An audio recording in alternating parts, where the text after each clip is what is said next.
Hey, what's up, everybody out there in Cyberland? This is The Grateful Chef, episode 3. I want to thank everybody once again for all their nice comments. Everything's going along smoother by the week. We appreciate everybody checking us out. Now, like I spoke last week, I'm going to do a little tribute to my grandpa Louie, who back in the day was a waiter over at Sardi's and eventually became one of the chefs at Sardi's, which, I don't have to tell you about all the movie stars that used to eat at Sardi's. So, as promised, I'm going to make a tribute to him today. This is going to be stuffed shells. And normally the stuffed shells you see are the big ones. Well, my grandfather would really like using these little ones. So what I did was put them in some boiling water. The package said 8 minutes. I cooked them for 4 minutes, took them out, and now they're sitting and waiting for me. You want them al dente, so when they go in the oven, they can withstand the heat.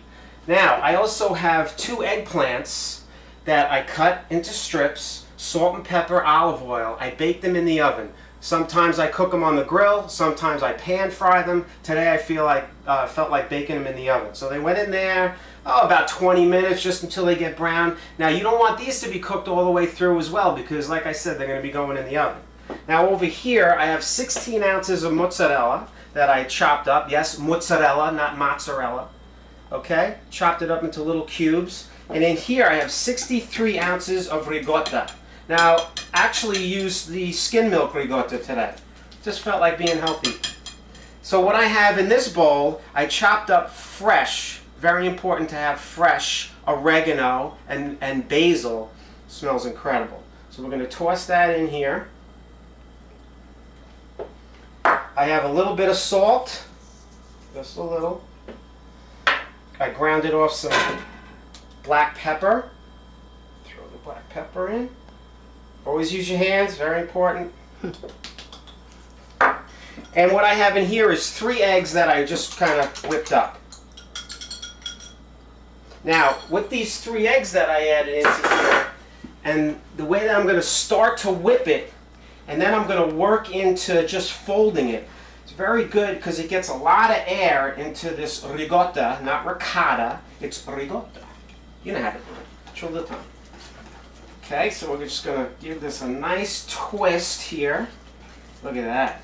Got that beautiful eggs that we put in there. We got some basil. That's fresh, of course, that we just chopped up. Actually, we got to throw a little bit more in there. Fresh oregano that we chopped up. A little pinch of salt.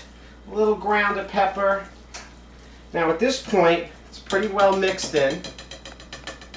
Get rid of that. Going to add just a little bit of olive oil. Perfect. Extra virgin olive oil. That has that nice fruity taste to it. Now, this is where we're going to get into how this dish is going to come out nice and fluffy as opposed to too dense. Sometimes when it's too dense, it doesn't digest all that well. So here we go. We're just folding this through, keeping all that air that I just whipped. And you can actually see it. Look at that. It looks like Jell-O.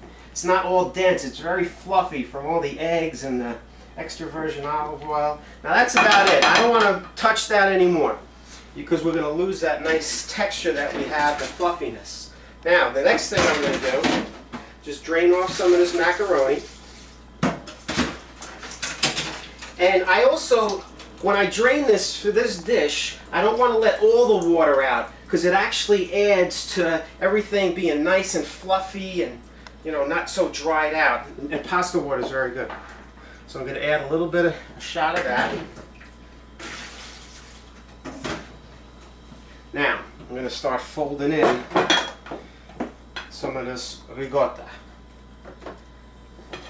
Just make a nice row. Get us going. Nice and easy. Don't go in there and, treat it harmfully. Be kind to your food. This is a food of love thing. You're cooking this for your family.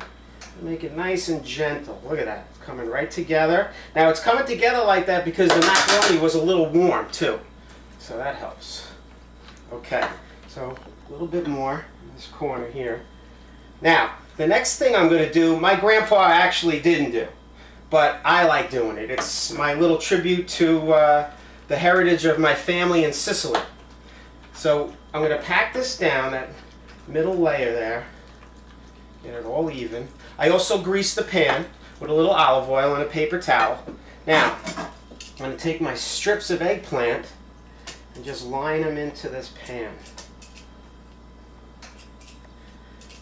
Actually going to put 2 layers right on top of each other of this lovely eggplant that we baked today. Like I said, sometimes, I don't know, sometimes if I'm doing, you know, a lot of stuff with the frying pan and it's just out, then I'm going to fry it. Otherwise, we baked it today. So like I said, sometimes I throw it on the grill too. The grill's nice because you get that nice smokiness to it. So we're going to put all of these strips in here.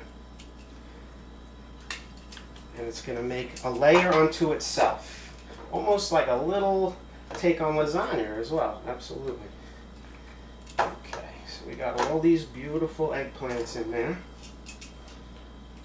Like I said, I didn't cook them all the way through because they have to hold up to that temperature in the oven. Now in the meantime, get your oven on 350. Perfect. Now, a little more macaroni.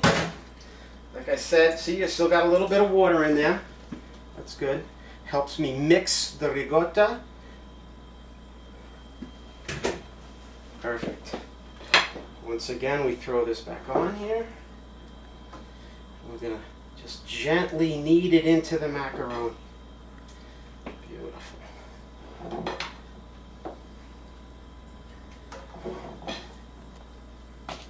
Now, at this point, I'm going to put my mozzarella that I chopped up as well. I'm going to put that right on the top. Look at that. Oh, boy, it must be Sunday, I'll tell you. Okay. Look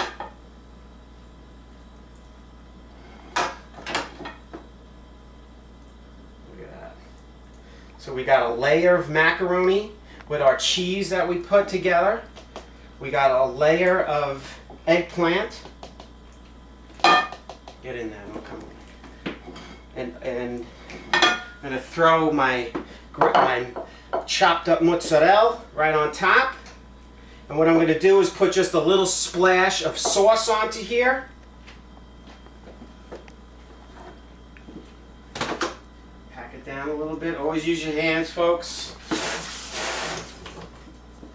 Now, we got our nice layers there. Now, I just made a marinara sauce today. What's a marinara sauce? Well, I took the basil and the oregano that I had chopped up, and I put that into some oil, olive oil, with garlic, with an onion, chopped very fine, and just kind of cooked that off. The smell that comes out of that pot, you'll want to have this every single Sunday.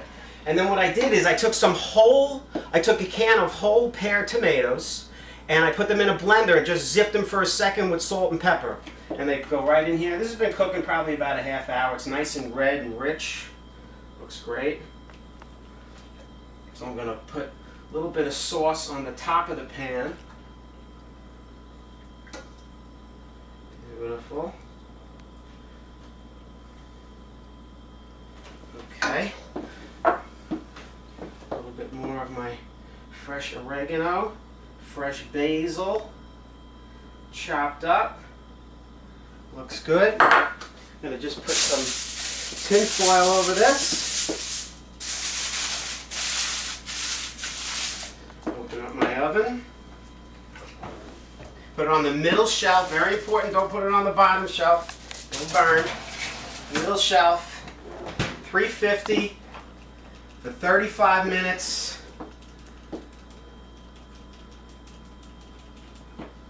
And we're off. So here's my garlic bread. You know, I took this out of the oven, let it sit for 10 minutes. My garlic bread only went in for a couple of minutes. I put it under the broiler, so keep an eye on it. What I wanted to do is just melt that beautiful mozzarella. I also sprinkled a little bit of Parmesan cheese on that as well. So I'm going to slice this up. My family's inside waiting for dinner, and I will see you the next time on The Grateful Chef. Thank you, everybody. Woohoo!